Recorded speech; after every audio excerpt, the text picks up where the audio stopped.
In this video, I'm going to show you how to add or remove contact records from a static list in Hubspot. In order to do that, you navigate to the list. You can find them by going over to your contacts or CRM and then finding the list options directly right here. It's also called segments, so make sure to click on that. So once I've clicked on this will open the object list onto this page wherein you can manage them all together.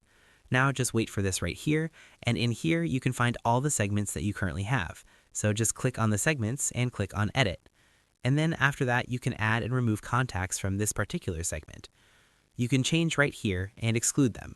Then choose right here the segment to exclude as well as individual contacts. You can just add those right there.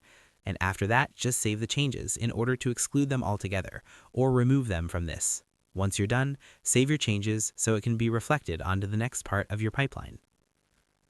That's it for this tutorial. If this helped, give the video a like, subscribe for more HubSpot tips, and leave your questions in the comments.